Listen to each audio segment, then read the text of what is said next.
Hey, what's up? Today I'm going to be turning this used jar into a fairy home, complete with a rooftop pool. Who wouldn't want a rooftop pool?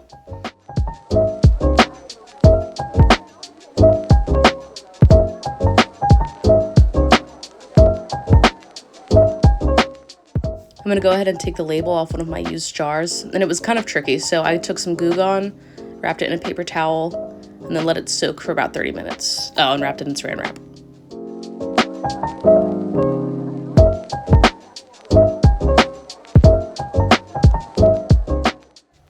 And after waiting and then forgetting about it and then coming back to it, I just rub it around a little and then it peels right off.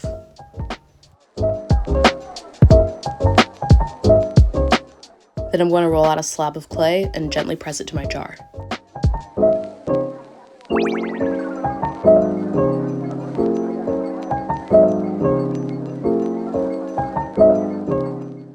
I'm going to take a sharp tool to cut out a doorway and then peel that clay off.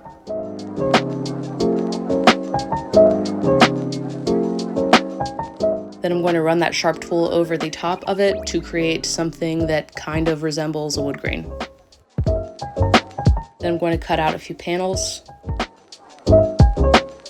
then place them back over my doorway. I'm going to leave a couple spaces in between so I can see the light shine through when I have my little candle in there.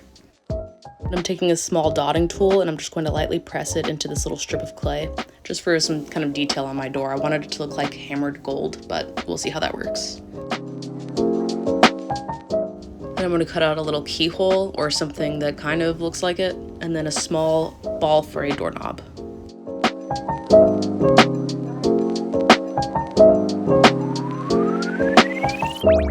Then I'm going to cut out a couple windows so we can see that light better. And cut out two small strips for the, what are they called, window grills or something? Whatever, I'm trying to make window panes. Above the door looked kind of plain, so I thought maybe I'll make a circular window. So I'm going to use this professional measuring tool and then cut her out. And to add a little texture and get rid of my fingerprints at the same time, I want to take this large dotting tool and then just kind of beat it into my clay. You gotta have some porch lights, so I'm going to cut out a little hole and then add this little slab of clay over top and then fold it over and kind of manipulate it in a way that sort of looks like a flower petal. I feel like I've said sort of and kind of like 80,000 times, so if you're tired of me, it's okay because I'm tired of me too.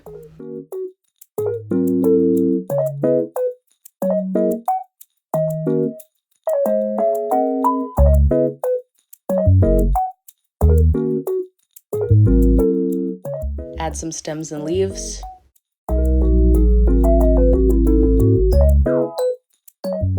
I'm gonna make little mushrooms with these tiny stems and then add a cap.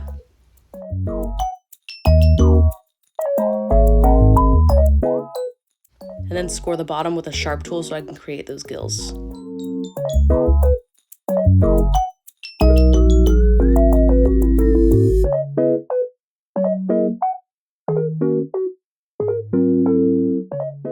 Then I'm going to add a bunch of little stems around the rim of my jar. Add a ball of clay to the top of the stem, and then just using a bunch of different tools, I'm going to kind of press into them in different ways so I can make different petals. I've got these two coils I'm just going to wrap around each other because my top window still looked kind of boring, so I'm going to add some vines to it. I'm going to add a little tiny kind of oval-y ball of clay. This will be my ladybug. And then I'm going to add a slug over here. Then decorate my windows with little stone pebbles. I'm just pressing little different size balls of clay. I'm going to cut out a bit of this clay slab and score it so I can make grass. And then I'm just going to add that to the rim of my glass.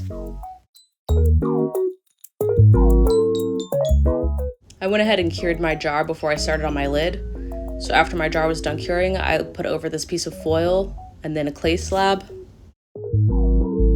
Trim the edges a bit. Cut out a hole for my little pond. I'm going to add a couple coils to the top so I can build up the edges a bit. Then taking a sharp tool, I'm going to score the sides of this again so I can make some kind of grass texture, and then take this bristle brush and just kind of roll it over. Add some more stones around the rim. For my fish, I'm just going to roll out like a small little bit of clay, kind of like a grain of rice, and then flatten out a couple small balls for lily pads. Cut out a little notch. Don't use your fingers. I'm only allowed to because I'm stupid. And once it's all cured, we could finally paint. I was having a fun time until I got to some certain point, and then I was like, oh my god, can't believe I didn't just use colored clay. But it's too late for that. So I'm gonna go over first with all of my base colors.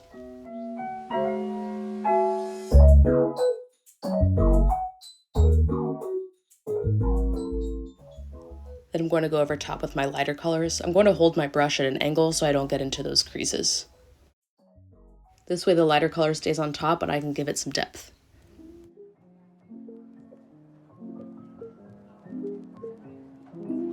And do the same for my grass and my flowers.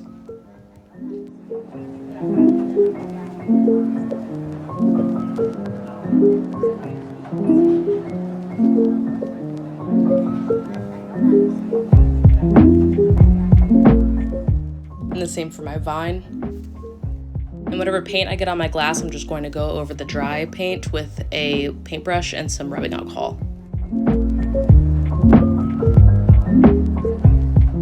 Then paint my little bugs and slugs. I'm going to take some clear gel polish and go over my slug and then create a little slug trail. This part didn't work out like I hoped, but I'm going to take some Sharpies and color on the inside so I can make something that looks a little bit like stained glass. Then paint my lid. I'm going to go over with my base colors first, just like I did with the jar. For my fish, I'm just going to lightly dab some color around, and just build it up in the places I want it, and then add a little eye. Then I'm going to glue my fish to the bottom of my pond, add a thin layer of UV resin and cure. Then I'm going to paint my fish's tail and fins.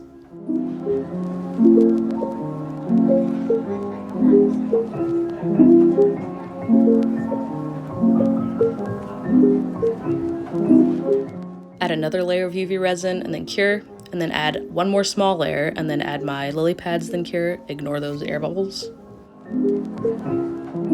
Then for some final touches, I'm just going to add this battery powered tea light, and we're done.